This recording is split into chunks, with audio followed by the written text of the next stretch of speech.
On July 11th, 2021, a loud call for freedom was heard on the streets of communist-ruled Cuba. Fed up with 62 years of nada, nothing, but Castro communism, oppression, and scarcity, what does the future hold for the people long robbed of any opportunities? How did we get here? What we learned, and can we finally be free? SOS Cuba is a weekly 6-episode series hosted by me, Enrique Santos, and Telemundo and NBC journalist Jose Diaz-Balart. We invite you to join us, our guests, social influencers, artists, and journalists from the island, as well as the global exile community, as we dive deep into the history that shaped us and talk patria, vida, libertad, and human rights in Cuba. We can't talk about Cubans, Cuban music, Cuban culture without talking about Emilio Estefan. He needs very little introduction. Of course, Emilio, his career as a music producer and successful businessman alongside his awesome wife, Gloria Estefan, is one of our proudest Cuban success stories. Emilio, thank you for being here. You're welcome. I'm so glad to be here with you guys. On such an important topic, and we've been talking a lot about this, and thank you everyone for watching and for listening, because it's important. Have you ever imagined what your career would be like, or what Gloria's career would be like had you not have had to leave Cuba?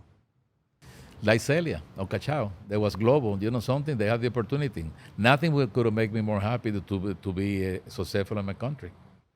I think the exile community is a proven fact that they came here without absolutely nothing. What they've done in Miami and all over the world is amazing. I'm so proud of them, because you know something, that could have been happening in Cuba. And President Bush mentioned that many times, and President Obama too. When President Obama went to Cuba, I told him, they're going to lie to you, Mr. President. And I saw this speech before he went to Cuba. And I said, you know something, this is going to be, I'm telling you. And he was, so in a way, innocent, saying, well, it's going to be great. People are going away. We need to think in the future. I said, you never deal with the communists.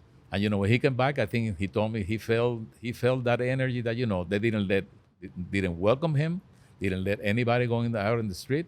And before he left, they put us in. They said, Cuba will keep ruling everything the way Cuba wanted to do it. When it comes to the topic of Cuba, the Estefans are not far from the discussion. Both Emilio and Gloria. In fact, over your 40-year career, Emilio, you've helped shape the conversation with 6 United States presidents and policy on Cuba, and always been a voice in all of these 6 presidents' ears, including our President Biden. You're clear that this is not a moment, that this is a movement that your country of birth is going through, a historical moment, something that hasn't happened in 62 plus years, something that I know you didn't see when you were 14 years old, or haven't seen since you were 14 years old, when you were separated from your parents and left Cuba. Same story as my father. He was 15 when he left Cuba through Spain. Did you think it was going to take that long when that 14-year-old Emilio Estefan, when he left Cuba? Did you ever think that you were never going to be able to return? That it was going to be 62 plus years and still you have not been able to return to a free Cuba? You know something, what people need to realize, I think the internet is definitely playing a major role in this, because this has been happening for 62 years. And they've been promoting a beautiful Cuba in a different way, and not really the real truth. Having the internet, that's also one thing that us meeting with the President Biden, the same thing that I met with 6 different presidents talking about Cuba, me and Gloria, discussing what's the future.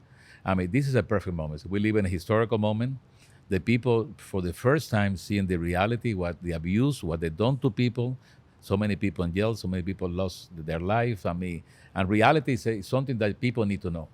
Because I think Cuba, they are being great about advertising Cuba in a totally different way. The best medical system in the world, the best this and that, and it's not true. And for the first time, right now I'm working a whole campaign, and I think it's almost ready to be approved, that we're going to do a major campaign global about showing the real truth about Cuba. And I think that's the way. Internet is going to play a major role in this situation. Every president that I talk, they say it has to come from Cuba first, Emilio. This is the moment we've been waiting for. And you know something like I told President Biden, Mr. President, 62 years ago, it was a guy who came to my country that destroyed not only my life, everybody's life, and many countries, and and so many horrible things.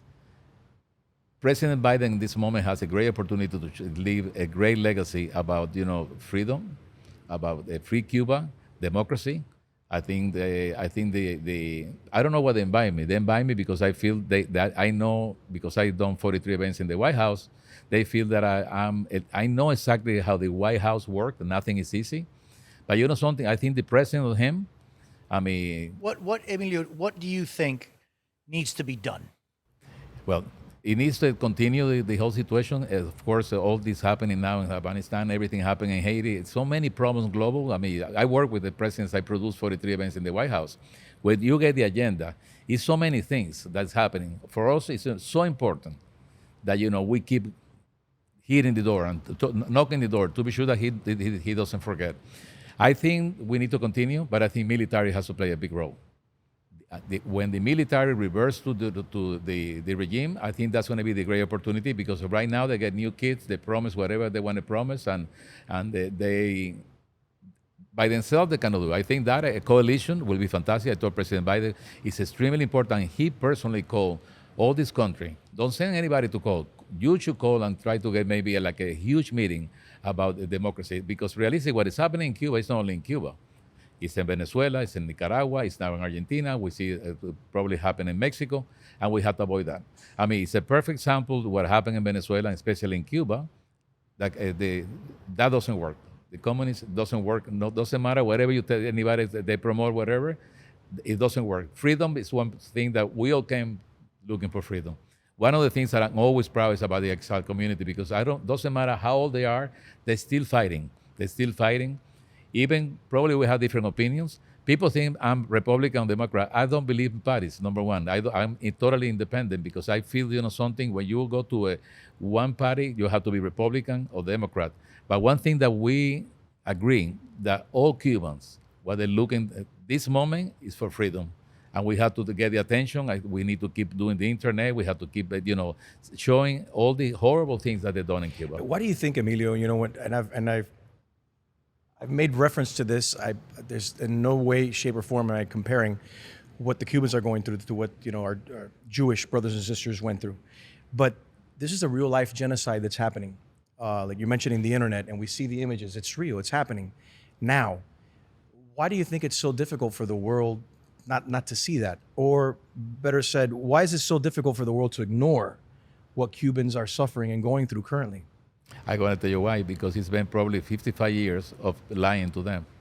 It's like, you have to hit the new generation with the new technology to show the reality. So for 55 years, he said, you have a beautiful marriage, and the guy is cheating with the 10 women, and you say, he's so good, he's so beautiful, he's so good, until one day somebody sees the reality, the guy is not a good guy. This is what happened. That's the reason I think the Jewish community, I'm so proud of them, because they never let people forget what they did to them. And I think we have to do that exactly. The Cuban community has to work, and let me tell you, every time that me and Gloria went with President Mandela, and they told us we was communists because we talked to him. You need to talk to President Mandela. You talk to President Obama. You need to talk to President Bush. You need to talk to every single president, the Queen of England. I mean, oh my God, every pope that we talked, we had expressed, I mean, how sad we are to what happened in our country. And not only our country, the major problem we have with Cuba, I met with probably the day when they did the whole convention here, there was like, I think, 20 presidents. They explained why they export to the world all the things that happen in Venezuela, it's happening in Mexico, happening in Argentina. They are really, going this way to promote, communism and no freedom in all these countries. Emilio, I've oftentimes wondered why it's so difficult to kind of follow up on Enrique's point, for the world to understand what is going on in Cuba. It's amazing. I think back of the years that I've had the privilege of being your friend, and going even on your plane sometimes to different cities in the United States where you fill arenas. And you were 30 years ago, once you told me, we went to India, filled 100,000 venue of 100,000. And Gloria can't walk down the streets of of any Indian city without people recognizing her. And yet in Cuba, Gloria Estefan and Celia Cruz and Rolando La Serie and so many others were made invisible. Paquito de Rivera, even those that were huge at one time. I mean, Iraquere, right? Paquito de Rivera and Arturo Sandoval, once they leave, they're tried to make invisible. How do you describe that for people who don't know what Cuba is That's like? communists. I mean, that's what happened. I mean, they erase it from the history of the books. It's like Celia Cruz never, people say, no, she's not. Some people ask me sometimes, did she was Cuban? Because something, a lot of the young generation, they didn't know. We have probably 62 years of people manipulating the history about Cuba in their benefit. I keep saying, believe it or not, the internet is going to play such a big role on this for the first time. And I think it's our role to go and all of us, especially that we feel the pain. I'm proud and the Cuban people never forget about Cuba. It's incredible. So many years pass by, they always talk about, they pray for Cuba, they try to help. But we're dealing with a regime that, is being, and remember, it's a lot of policies between these. You have China in one place, you have Russia in the other place. I mean, you see that it's not easy. Just going and support and be against Cuba, it will definitely break a lot of relationship between the other countries against the United States. So I think they need to be extremely smart. But I think, something, I don't know, President Biden finally will do something. I will represent him. I'm going there as a Cuban, trying to tell him everything that I feel is important for the Cuban people. The same thing that I did with President Bush, the same thing that I did with President Clinton. The things that, it's really hard to understand that it's going to be so hard. And the only people who can definitely do this, it has to start from Cuba. And the military will have to play a major role. People to realize they have no future. Any doctor that, they all the real truth about doctors, they go out of the country, they get paid, for example, $2,000, they only get paid $15. The government keep the rest. People need to know the real truth. And I think, something we have to work a lot. And I'm glad you're doing this program because, people will get to know the reality of what's happening in Cuba. Estamos aquí por la represión que hay con el pueblo, que nos tienen matándonos de hambre, toda La Habana entera se está derrumbando y estamos sin casa, sin nada. Tienen dinero para construir hoteles, para construir de todo. Y a nosotros nos tienen pasando hambre y tremendo trabajo. Willy Chirino, who is a guy who is so extraordinarily multi, he has so many talents. He's incredible. And yet, what could have been, how different it could have been if Cuba had been a country over the last 62 years that respected its people, that respected and nurtured its people. I think of, your music couldn't be played in Cuba. People went to jail for saying, ya viene llegando. Celia Cruz couldn't be played in Cuba. Her sister died in Cuba and she was not able to go back. How many artists, William, you produced her album, how many artists could have had a different trayectoria si no fuera por la destrucción de ese sistema? There's nothing better than being able to live in la tierra que te vio nacer, being surrounded by your own people. We don't have that privilege. Hay una canción que escribió Sergio Fiallo hace muchos años que era Bolis, que se llama La Extranjera. Dice, a mí me llaman la extranjera o el extranjero, por donde quiera que voy, soy como el viento que pasa. Ningún lugar en mi casa, ninguna mano el amor. Y a veces los cubanos nos sentimos así, ¿no? Porque donde quiera que vamos, no, en realidad, aunque llevamos muchos años aquí, yo todavía trato de mantenerme un poco aislado de ciertas cosas que suceden en Estados Unidos, porque yo me siento privilegiado, naturalmente, de haber sido recibido en este país. I feel privileged to be able to have been welcome in this country, but I am Cuban. I am Cuban, and I feel like that, for a person who's able to grow and to do whatever it is that they do, their own talents, in their own country, surrounded by their own people, it's such a blessing that we never had. We had the privilege, as I said before, and I am so grateful to this country for opening their arms to us, welcoming them, and helping us in the process of, working here and making our lives and achieving or looking or for the American dream. It's a blessing, but nothing like living in your own country. Nothing like that. That's why so many of us fight with all our hearts to be able to achieve that, to be able to go back to. Mucha gente me pregunta, si Cuba es libre, ¿tú regresarías a vivir allí? Naturalmente que sí, naturalmente que sí.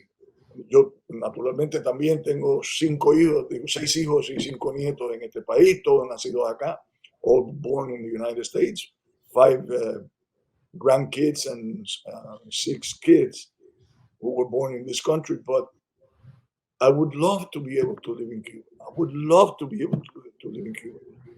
La gente me pregunta también, ¿qué tú harías el día que Cuba sea libre? ¿Cantaría ir a cantar en Cuba?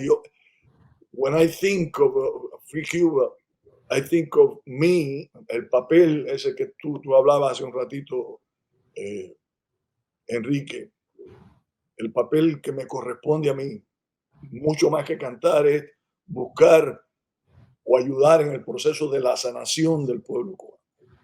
In the process of sanación, como, what's the word? Healing of the Cuban people, the diaspora, which are more than 2 million, right? Maybe more.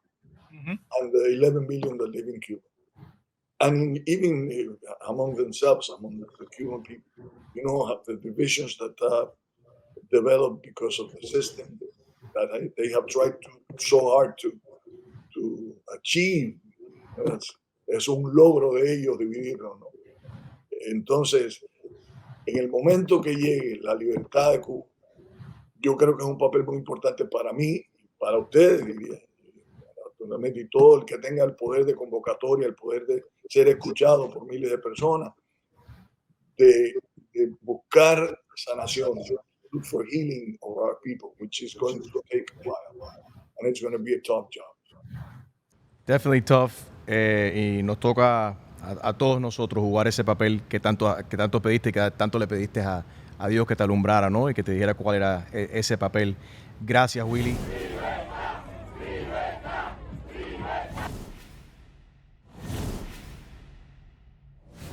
Jose, let's connect with one of the most recognizable faces and most decorated actors in Hollywood, who coincidentally was born in Cuba, left Cuba when he was 5 years old. Andy Garcia, thank you for coming on with us. Thank you. Thank you for that introduction, the early morning introduction. I much appreciate it. Thank you, brother. How are you? Doing great. You're someone who is just like us, is very proud of our heritage. And don't forget the stories of the Cuban people and the suffering, more importantly, of what Cubans are currently and have been enduring for almost 63 years now. As a matter of fact, one of your big projects, The Lost City, helps tell part of that story. Could you walk us through how difficult, or I know it wasn't easy, for you to get that movie done? Well, the first steps were easy, and then shortly thereafter it became very, very difficult. The initial idea that I had to tell the story.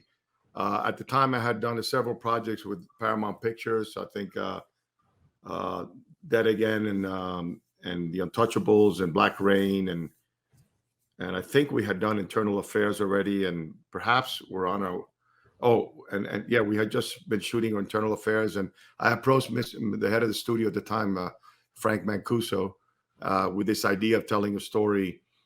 My sort of pitch to him was, there was a moment in time in Cuban history at the turn of the revolution, and I wanted to focus on a family as a sort of a microcosm of what went down and how the different factions of the family could be aligned with different ideas, or at least different groups of people with different, if sometimes the same idea, but led by different people, in the case of the Directorio Revolucionario and the 26th of July movement, which at one point were together, but then because of strife between leadership and obviously a lot of them began to not trust Fidel for obvious reasons. They sort of disaligned themselves, but and they were all fighting for the same cause, which was the restoration of the Constitution, have a more pluralistic society, get rid of Batista and so forth. But so I presented this idea to Paramount, to Frank Mancuso Sr., and with the idea of making this movie that was about, sort of had the elements of Casablanca, where this character would own a cabaret, like a Tropicana cabaret or the Sanssouci or something very popular in Havana. So it would have the backdrop of dance and music, obviously, and that he would be sort of an apolitical character like Rick in Casablanca, where he was really more concerned about the culture of the country and did not really align himself politically, other than being more maybe aligned with the position of his father, who is a professor of Roman law at the University of Havana, and was again a very sort of morally straight individual. And then obviously that was set between the backdrop of the political turmoil that was going on in the country. So you had the elements of the cabaret, the dance, the family dynamics, like in The Godfather per se, which was also an inspiration for the film, and the musical aspects of it, which was really like sort of the protagonist in the film, tell the story through the country's music. And I presented this idea with the idea that Guillermo Cabrera Infante would write the screenplay. Now, Maestro Infante was only he had written, of course, many novels, and several of them were inspirations for the film, like Three Trapped Tigers, and not particular the whole novel, but elements of the fact that he knew so much about that time and place. Mhm. View of Dawn the View of Dawn in the Tropics, another one. And so the head of the story department at Paramount knew Guillermo's work. Guillermo had written one screenplay or two. One was produced called Vanishing Point under the name of G. Kane, which was his sort of pseudonym when he was a film critic in Havana, as in Cain, no, Guillermo Cabrera Infante, no. And then the other one was a draft for Joseph Losey of Under the Volcano that was never produced. His draft was never produced. So I presented the idea, and Mr. Mancuso said, go ahead, hire him, see if he wants to do it. I went to London, and I sat down with Guillermo and told him the idea of this sort of, Casablanca cabaret Godfather element, and he said he would do it. And so we were off and running. So the beginning of the development of the piece was very quick and smooth. Mr. Infante delivered a 300-page screenplay, which is, a normal screenplay at the most is like 120 pages. So it was like this amazing Bible of Cuban history and dynamics that eventually, was too much to produce. And we didn't have the days like in those days of the limited series where you could tell something over a period of 8 hours. I wanted it to be a feature. So over a number of years, we pared it down, and I started incorporating, different characters and, getting it into a producible screenplay. But I never got Mr. Mancuso shortly thereafter left Paramount, and I got the rights back to the script. Paramount didn't want to make the movie. And then for 16 years, I struggled to have anybody support the film. Nobody in the industry would support the film in traditional ways, in terms of distribution, Paramount or Fox or anybody. And I just struggled, and the movie gods were on my side.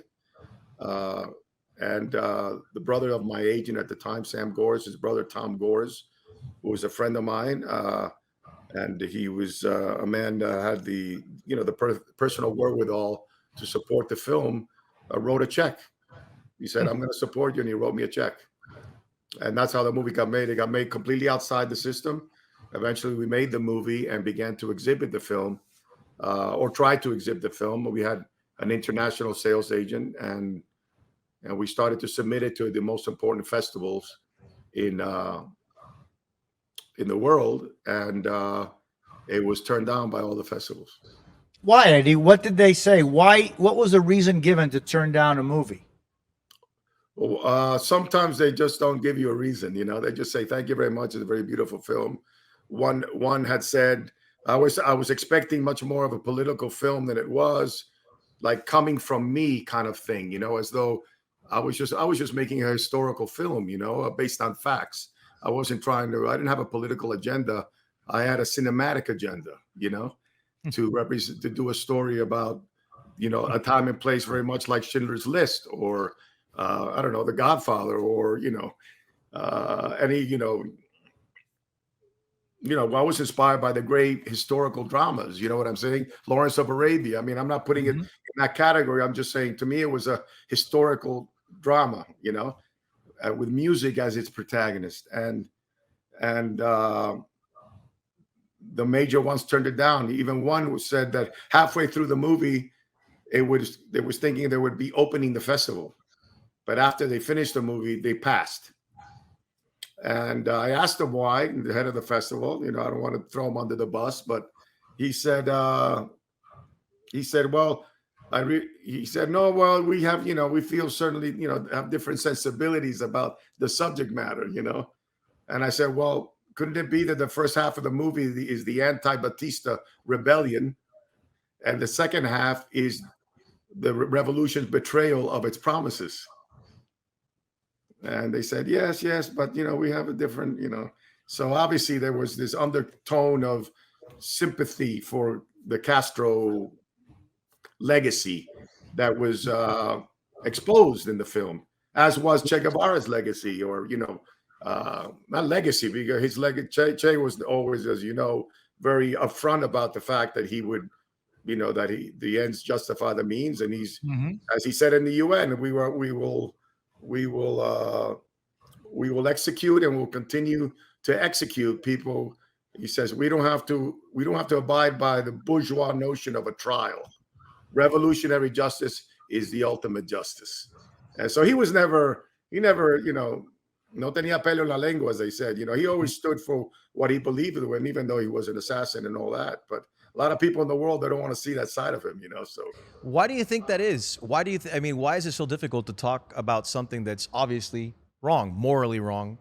Because because people develop heroes, and they're fed a propaganda based on a myth of a person, right? And the world is fed this propaganda of the Cuban Revolution, who they are, what they stand for, and that goes along with Che himself. And they grow up with this sort of indoctrination to the heroic qualities, and we fight for the people, and free medicine and free education. I'm saying, well, Cuba was educated before Castro. He didn't educate the people. He indoctrinated the people, but he didn't educate them, And so they grow up with this notion, and then now you're showing a different version of it. They don't want to, don't spoil my hero. Don't cloud, that's not true. Oh, it just happens that it is true, because he actually, in the case of Che, he was always very, transparent about it. He never tried to stand behind, or hide behind his actions. He took full responsibility. It's almost acceptable if you were indoctrinated that way and you grew up knowing nothing different. You were brainwashed and you were told that one story, and you didn't have your resources to be able to educate yourself on the truth. But then you have the world, so many different people that just choose to ignore such horrible things happening. And even now, most recently, Pepe Aguilar, who's a very intelligent man, respected Mexican musician, walks around with a Che Guevara on his shirt, and he says, well, he's my hero. Jose, doesn't that bother you? Well, when I just can't think. There are very few times in history that humanity can be so collectively imbecilic and not know it.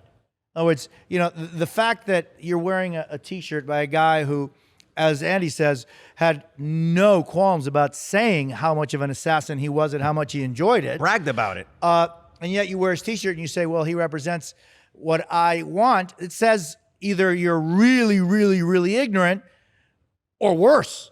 I don't know what. There is an element of ignorance, because there was an article here in the LA Times years ago, over 10 years ago, which was surprising. A journalist went around, and every time she saw someone with a Che shirt, she would ask him, who's that?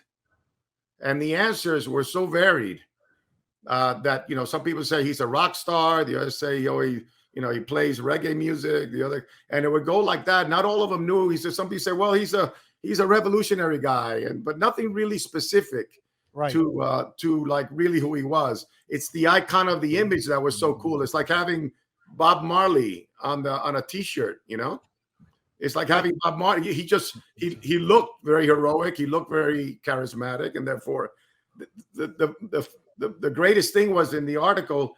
It ended where it ended in the article and said with one of the responses, and he said, "Oh yeah, this is the guy who invented the mojito." Imagínate tú. So there you have Bob Marley, who enjoyed spliffs, and then you have Che Guevara, who enjoys splitting people's heads open. There you go. It seems like that's the only similitude there is between the two. Andy, thank you. Thank you for pushing to make The Lost City, for telling the truth of the the Cuban story, part of the story.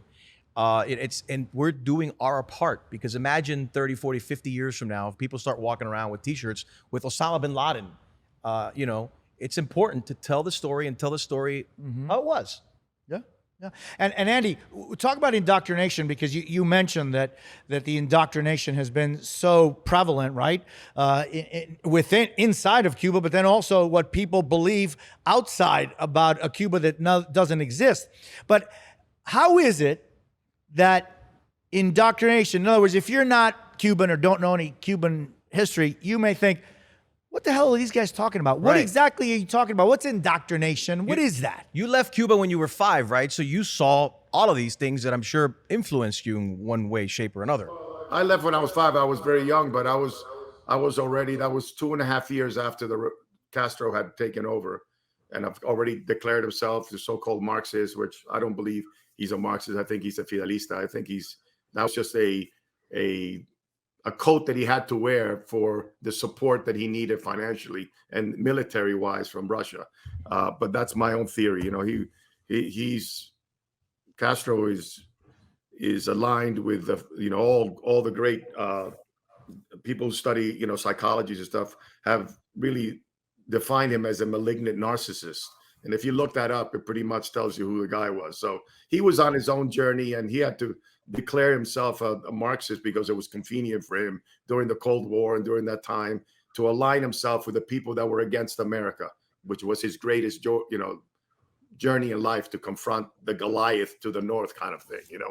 But the indoctrination thing was there for me. I mean, they passed a law shortly after him, shutting down the country and nationalizing all the properties and all the newspapers and the free press and so forth, called Patria Potestad, which you lost your rights to your children to the state.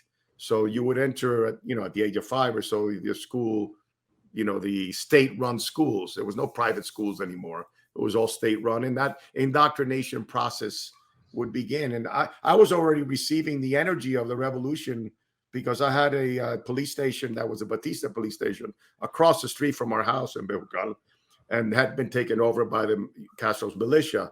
So I was already experiencing that energy. And I remember my mother said that my dad came home one day and she said, "We have to get out of here. We got to go." He says, "What happened?" He goes, I saw your son marching in the front yard today, tarareando, like humming, or the so-called new anthem, and I was marching. I was inspired to be one of them. That's part of the energy you request. But when you went to school, it was a totally different thing. I remember religion had been abolished. All the churches are closed. Synagogues are closed. And the new religion, as opium is religion is the opiate of the people, Marx said, right? So now it becomes about praising Fidel. And there was a very interesting anecdote that a young man came to me. He was about 35 years old, and he came to my house in Miami, in Key Biscayne, and he was delivering some pizzas. And when he saw me at the house, he didn't know I was living there at the time, and he looked at me and he was very moved, and he started to cry, started to get emotional in front of me. And he said, "Oh my God, Mr. Garcia, I can't believe this is you. I've watched your movie, The Lost City." Now, this young man was like 35, grew up in that system, and had seen a clandestine DVD in Cuba that was being passed around, And I said, "Can you come in a moment, have a beer?" He goes, "Well, I'm working." I said, "Well, just come in. I know the folks that serve pizza. If there's a problem, I'll call them." So he came in for like half an hour. I gave him a beer. He calmed himself down. He was a Mason, very intelligent. And he said, I said, you're very well educated. He goes, oh yes, we were educated in Cuba, yes, but and I said, well, how was that education? He goes, oh well, it was a lot of the the rules of the road, kind of thing, praising Fidel, praising the revolution, who you have to be within the revolution. It was all constant. And he told me this anecdote, which was fascinating. He says, let me explain. He said, usted no sabe, señora, sí, usted no sabe. Like, you don't know what it was like. I'll give you an example. He says, when we were very young in grade school, the teachers would say, okay, on Monday, they would say, pray for, on Wednesday, we want you to all pray to your God that on Wednesday they will come with a ice cream truck, la merienda, the afternoon snack, the ice cream truck will show up. And everyone we'd have a moment of silence and everybody would pray. And this would go on for weeks and the ice cream truck would never come. And then weeks later, they said, okay, this Monday, we're going to pray to Fidel for the ice cream truck to come. And then, of course, on Wednesday, the ice cream truck would show up, because of Fidel. And it might have been just one truck that kept moving around, but so they had to time it out. But so this is the kind of thing for young people that, you get into, and I've experienced that with people that have come, obviously. And as they grow up, they start becoming aware that it's all a bunch of bullshit. And also because of the internet, which was very helpful to eventually to the end of that system, as we see it happening today, they start getting aware that Cuban government cannot control the information that leaves the country like they used to. And the people also are getting information from the outside, and they're going like, all that shit you've been telling us it's a lie. That's not what's going on out there, Why can't we live like that? Why can't we benefit from a free society like that? Why are you holding me down? Why are you strangling my opportunities, my voice, everything? So that's what we're seeing today happening in Cuba with the people on the street. People are saying, that's it, no more, no more. Would you agree that that internet access is the strongest weapon that Cubans currently have? Yes, and well, it's been taken away from them, and they find their way through it. But hopefully, the international community, including the United States, will contribute some sort of system that can usurp their blockage, and get that internet accessible to all the Cuban people, so they can voice themselves. They can reach out when dissidents are jailed. People will know what's happening, and they can see the dissent that's going on in the country. And calling for the end of that regime and just simple freedom. They just want their freedoms back. Andy, people who know you and admire you and love you as an actor, as an artist, may not know that you are an equally accomplished musician, and that among the many things that, Andy, al final del día, when we've had our day on earth, there are things that one does that make eternal differences. And in your case, the fact that you reached out to Cachao, who, along with his brother, created the mambo in 38. And then he went on to create so many more musical rhythms in Cuba that we all know today. And yet he was virtually unknown. And you've worked with Celia Cruz and Arturo Sandoval and Paquito. And I just think there is so much richness of Cuban culture that has been eviscerated by the regime. How can that happen? And yet it's a reality, right? The thing in Cuba, but thank you for that. It was my privilege to do anything I could for Cachao, specifically because I knew he was, his legacy was not really being appreciated. It was appreciated by those of us who knew it, but by the general public, I think that was something that he needed the opportunity to go back into the studio and to let the world know who this person was. He would have been like Louis Armstrong playing bar mitzvahs, it's the same thing, and just being there forgotten. And this, unfortunately, it happens a lot in the music world. The old artists, are, sometimes forgotten for when and a lot of times people who are fans or feel an obligation will go and sort of help them or resuscitate their their careers or their life. But for me, I was just a messenger from someone above to say, go look after your Maestro Cachao. I know how you feel about him. So I just wanted to be of service to him. But the Cuban government does not. They erase all of those people's history in Cuban music. There, the people know who Celia is in Cuba, and people know who Cachao is. If you're a musician and you're a lover of that, but the Cuban government does not acknowledge them. Aside from confiscating all the rights to all the musicians' copyrights and all that stuff, which is they've also taken over since 1959, but they don't acknowledge. Someone told me that when I first did the movie The Untouchables, someone came from Cuba that was there, and he said, "Oh, I saw an article in the Gramna or some local thing there, and they said that you were Puerto Rican." They can erase you that way. Yeah. No, I have nothing against being Puerto Rican, but I'm saying absolutely. they didn't want to acknowledge that a Cuban can actually be successful in America or whatever, whatever they're thinking. Isn't that something? So, so it's, all those artists like Bebo Valdez and, in that generation and Celia, they're responsible for the roots of our music. Of course, they're inspired by even an earlier generation, from the Cervantes and Samuel and a lot of Cuban classical music and Lecuona and so forth. But these people their music has been imitated and stolen for, since its inception.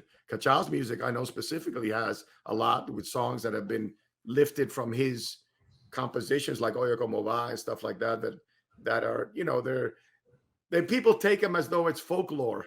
It's not folklore. These are real compositions. You can't just lift a hook and create a new song without giving credit. It's like happening with sampling and all that. At some point, people said, you can't keep sampling my horn lines of a Stevie Wonder tune and not give Stevie Wonder credit, that kind of thing. So unfortunately, in our world, a lot of artists have not been compensated for their compositions, how they've influenced other compositions. That's a whole other podcast, Yes, that's a great idea for another podcast. Thank you for highlighting Cachao and all his career achievements, and for the documentary that you did on his life. And I'm very proud. I believe that my relationship, personally for me, my relationship with Cachao and what we did together, the stuff we recorded and the movie The Lost City, I really consider that the most important work I've done in my life. I still have work to do, but up until now, Talking about work, well, first, if you haven't seen the documentary, ahora sí, se lo recomiendo a todo el mundo. Take the time. And thank you again, Andy, because I got to meet Cachao through you. And there's a whole new generations can enjoy and admire and respect Cachao's work, and more importantly, acknowledge his great work. And that's thanks to your effort to push for that. Because I shot behind the scenes of the recording of that record and, turned it into a documentary. But the first one we did was at the James L. Knight Center there in Miami, called Como Su Ritmo No Hay Dos. And that was done in 1992 or 3. That was like 10 years before the Buena Vista thing came out. Even so, it even inspired recognizable and awesome bass, like boom, boom, boom, boom. Yeah. Boom, boom, boom, boom. Como mi ritmo no hay dos. Andy, thank you for your time. Thank you for everything you do for our cultura, por la gente de Cuba, por la libertad del pueblo cubano. Muchas gracias, hermano. Thank you. Thank you, guys. On the next episode of SOS Cuba, we tackle the definition of freedom for the next generation and whether Cuba can actually be free. Together, we'll discuss the changes that have already happened and how each of us can contribute further towards justice and freedom for the Cuban people.